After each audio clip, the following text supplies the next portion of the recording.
Hi, I'm Mido, and I want to talk about the game Life is Strange. One of the ways that Life is Strange distinguishes itself from other games that are similar, such as the Telltale games, is in its time travel mechanic. I feel really ambivalent about the time travel in Life is Strange. On one hand, it's really good because you get to experience all the content that the creators put into the game really quite easily. Instead of having to restart the game or make multiple save files, they've made it so that you can just, within the game, go back in time, see what the other options are, make the best possible decision, and that's really cool. I really appreciate that. However, being able to essentially go through a list of options and check them all and decide which one you want, it really kind of diminishes the weight of those decisions, and I feel like it's going against the entire idea of what Life is Strange was going for, which was that your decisions will have consequences. You really want these moments to create a big impact on the player, because that's primarily what your game is about.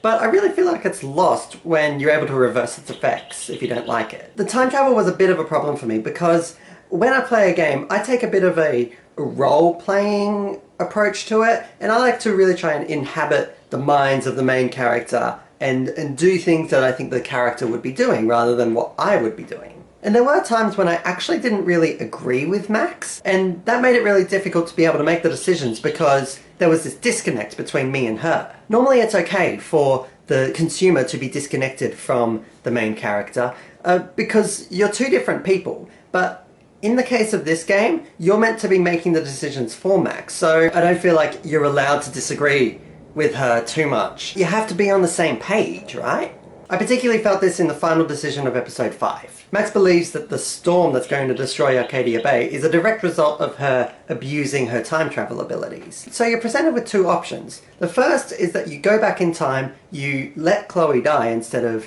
letting her be killed, and that prevents the storm and you save the town. The other option is letting the storm ravage the town, but being able to save Chloe. If Max really believed that her going back in time was the cause of the storm, then her going back in time isn't going to stop the storm anymore. In fact, it'll probably just make things worse. So I chose the second option. I chose to save Chloe and let the storm destroy the town. It became incredibly obvious that this was not what I was meant to do. The ending that you get with this option is really short. It makes no attempt to create a sort of emotional impact. It doesn't close up any loose ends or anything like that. It's really half-baked. It just shows you some destroyed parts of town and then ends. It kind of made me feel cheated a bit because of all the time that I invested in the game, and then they didn't put the time in to make that ending viable, really. The other option, which was sacrificing Chloe, was a much better ending. It was longer.